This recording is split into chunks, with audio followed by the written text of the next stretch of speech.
لوتكیا 27 وڵاتên Yekîtiya Ewropa Evrûke û sibê lê sergelek mijaran e. Lêya ku çavê Tirkiye lê ew ku gelo di vê lûtkiyê de di nava du rojan da wê siza li ser Tirkiye bêne sapandin ya ne em bi vê grafîkê ecînda û paşan jî sizan bûye bînin ser ekranê yên ku 27 وڵاتên Yekîtiya Ewropayê bi biryarin Evrûke biryareke dawiyê li ser cûreyên sizan bidin. Ecîndaya lûtkeyê Yekîtiya Ewropayê çi ye? Em binêrin çend xalin peywendiyên Yekîtiya Ewropa û Amerîkayê bi taybetî piştî şerê cîhaniyê duwan Amerîka xû li ser Ewropayê dibîne ji ber gelek mijaran jî nakokî û alozî di navbera herdûkan de hene lê mijara her du aliyan bi hev re girêdi de peywendiyên aborî tîcareta aboriya salane zêdetir ji 1.3 trilyon dolara ye di navbera Yekîtiyê û Amerîkayê de.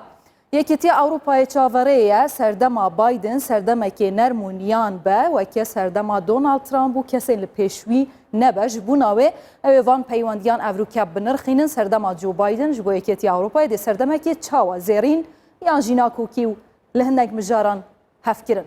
Budceya 6 salên Yekîtiya Ewropayê ev jî yek ji xalên diye ku budceya 6 salan dê bête diyar kirin ku ew jî zêdetir e ji 1.3 trilyon îroya. Her wiha budceyekê taybet ji bo koronayê ku behsa 750 milyon îroya dikin evrûke de gengeşe li ser wê jî bêne kirin welatên Yekîtiya Ewropayê û çawaniya da beşkirina wan pareyan ji bo ku hemû welatên nava Yekîtiyê vaksînê koronayê bi dest bixin. Parastina snûran ev jî yek mijarên gelekên giring ye bi taybetî piştî aloziyên rojhelata navîn sala 2014 da ku Yekîtiya Ewropayê rûbirûyê pêleke mezina penaber û kûçberan bûye û rêkeftin jî digel Tirkiye hatiye kirin lê em dibînin cergê Yekîtiya Ewropayê ji kiryarên terorî bêparnîne herî dawî behsa Gropa Nîsê dikin ku li wê derê Fransa rastî êrişeke tundra wan hat kesekê Tunîsî yekem roj bû gehişte Fransayê li wê derê serê sê kesan birî ev yek mijaran e ku evrûke dibête guftûgû kirin di navbera van welatan da ka ew çawa snûrên xwe zêdetir biparêzin bi taybetî derbarê gefên Tirkiya vekirina dergehan ku lêşa weke diya penaberan ber bi welatên Ewropayê ve biçe. Aramiya derya navarast ev jî yek ji mijaran e bi taybetî gilî û gazin tên Qobrus û Yunanê hemberî Tirkiya. Çaranivîsa Tirkiye di Yekîtiya Ewropayê de ev jî mijareke giring e di ecîndaya lûtkeyê de cih digire ku Tirkiye dibêjîtin em siba roja xwe di nava Yekîtiya Ewropayê de dibînin Yekîtiya Ewropayê jî dibêjît na bes e em vê qebûl nakin ewa tutke ne ewa em li ser rêkeftin û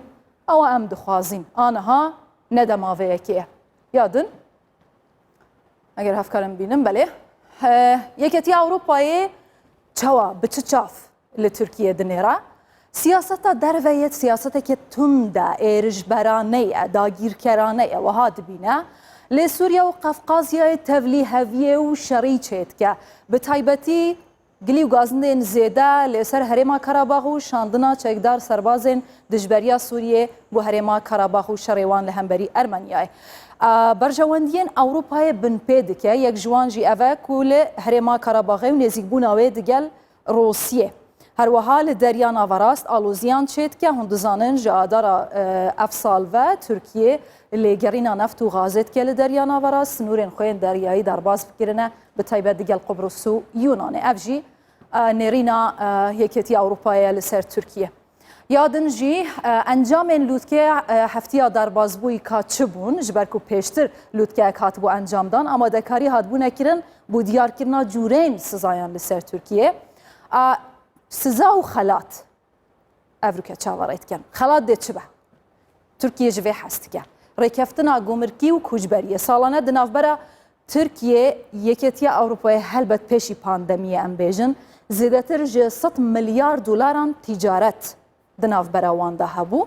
Kûçber yek ji xalek û Yekîtiya Ewropayê jê ditirse Tirkiye derî li ser 3 milyon û 500 penaberan veke ber bi Ewropayê ve biçin. Siza dê çi bin? Eger hatû di lûtkeyê de evrûke dê siza bêne diyar kirin ka cûreyên wê dê çi bin ku Yekîtiya Ewropayê biryara dawiyê bide derheqê Tirkiye'de. Belê.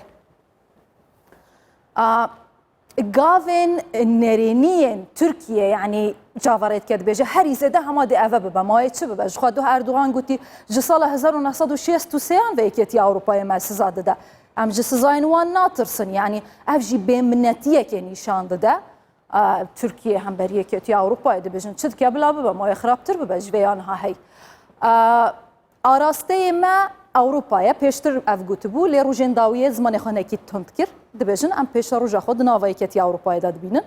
vekşandina keştiya Uruç Reis li destpêka meha derbasbûyî ev jî weke gavekî erênî bû Tirkiye xwast bi vê gavê bêje yekêtiya Ewropayê ha binêrin me karekê baş kir ew ku hûn jê aciz me wê bidawî anî herweha ragihandina çaksaziyên dadê û aboriyê ku serokkomarê Tirkiye bi çend xalan ev çaksaziya ragihandin lê opozisyona wî welatî dibêjîtin ev tenê gotinên ser ekranê ne li qadê tiştekî wiha nayê dîtin bi taybetî ku şêwirmendê serokkomar dest ji karê xwe vekşan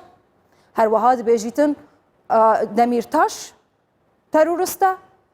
piştî derbasbûna 4 salan bi ser darbeya şikestî hê jî xelek têne girtin sazî têne qepatkirin û êrişên li ser grupên ku nikarin bi rihetî bi dilê xwe biaxivin berdewam min û